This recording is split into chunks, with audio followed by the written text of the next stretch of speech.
Hi, I'm Alyssa Vanilla and welcome to a tour of my GMC Safari camper van.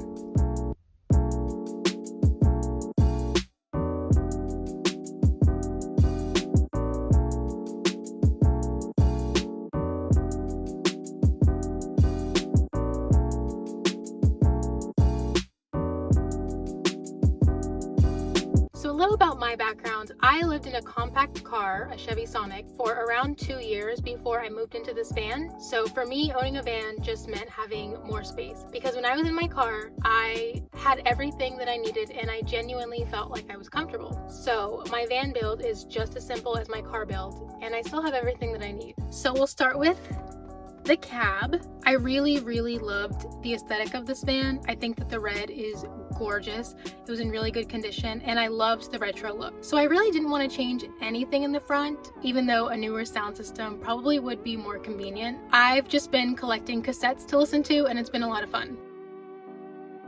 Cassettes are my passion. On the floor here between my two front seats, I have my 15-liter fridge, which is perfect for one person, and it's also small enough that I can crawl back and forth between the cab and my living area whenever I need to. Now onto my main living space. I use this as my living room, bedroom, kitchen, office, and sometimes even bathroom. I used to live in a car, so the best thing about having a van for me is the floor space. I like to lay on the floor, stretch, take naps, do yoga.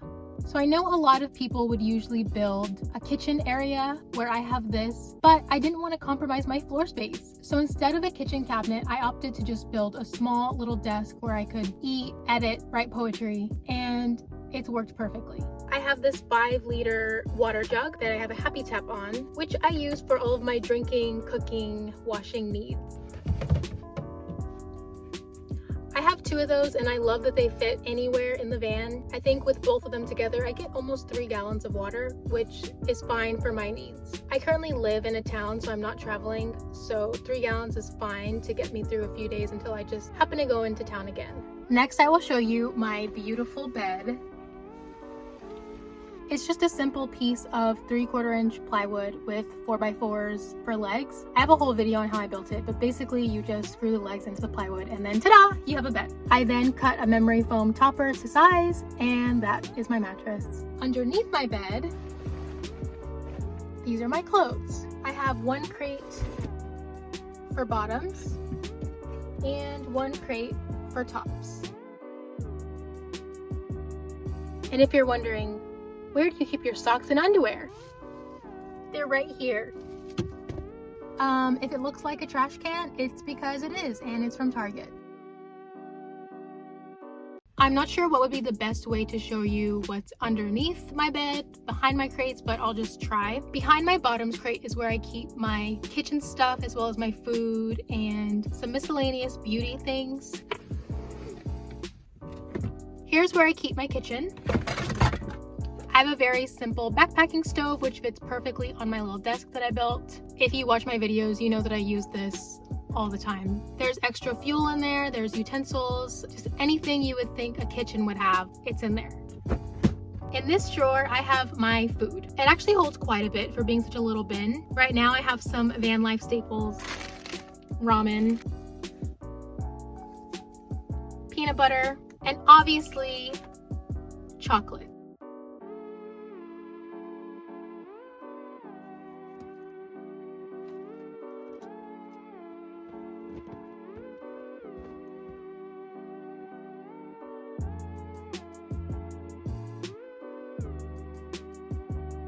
Behind my tops crate, I have this bag, which actually holds all of my makeup. This holds all of my winter clothes, and it is winter. Bulky jackets, things like that. It's packed really tight and I don't want to open it, but that's what's in there. Right next to my bed and my desk and my clothes, I have my trusty old power station. It's 1800 watts and it's from Oops. They sent it to me a while back and I use it every single day. I charge it with solar panels that they also sent me. I live in the Arizona desert right now, so I have so much sunshine. This thing is fully charged pretty much all the time.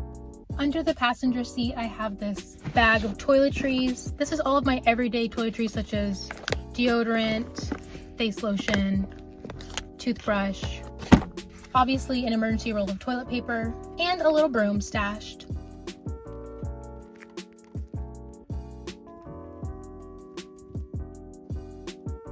Heading to the back of the van, I have a mesh laundry bag that I hung on my back door with C-hooks, which is awesome because I can put my dirty laundry inside the laundry basket from inside my van, and then whenever it's laundry day, it's convenient to just open the door and take the whole thing out. Back here, I have my back window covers. I have a lot of windows in this van, so there's a lot of window covers, and these store perfectly right in front of this post.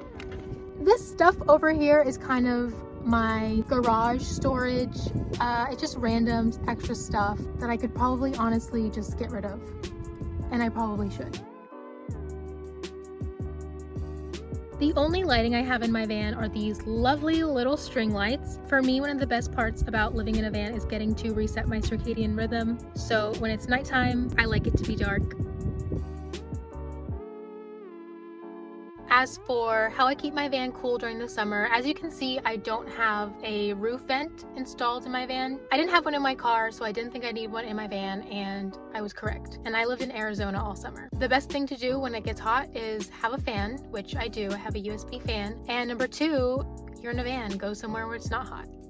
So my van is all windows, which I love because anytime I go somewhere beautiful, I have 360 panoramic views of the place, as you can see right now. But at night, I have to cover all of them. One for privacy, two for insulation. And I use these.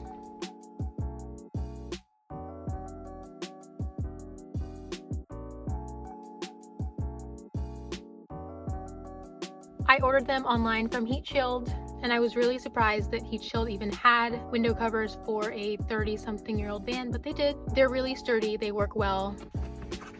They fold up nice and neat. Obviously, if you wanted to save more money, you could make window covers yourself. I've done that before with my car, but to me, this was a great investment. They fit perfectly, and I don't have to worry about having uncovered windows. I bought this van for $2,800, and I spent essentially nothing on the conversion. The most expensive thing I bought was the plywood for my bed, and that was $98. The 4x4 post, which acts as the legs for the bed, was $20, and then this 1x8 plank for my desk was also $20. So actually even under $200. Most of my storage bins I had because I used to live in my car, so I brought basically everything that I used while I was in my car to my van. So I didn't have to buy a lot of new stuff in that regard, but I'm sure even if you had to buy everything in my van, replicate it from scratch, it would still be under $500. Aside from, of course, the power station and the fridge, which were sent to me. Shout out to YouTube. I think the most expensive thing that I bought for this van were actually the window covers. I think they were about $150, but again, great investment. I think they were totally worth it. So that's pretty much it. I have a small minivan, but it's perfect size for me. It's really simple, which is what I wanted, and I'm very happy with the way it turned out. I'm not doing anything else to this van. I'm not adding anything else. This is where I live full-time. If you didn't know, I live full-time in this van in the desert, and it's been a great home on wheels for me. I cannot complain. If you have any questions for me, leave them down below and I will try to answer them. Sorry that I waited till golden hour to film this. Hopefully it looks and sounds fine. It's a little windy out, so I try to film everything from in here. But other than that, thank you guys so much for watching, and I will see you on the road.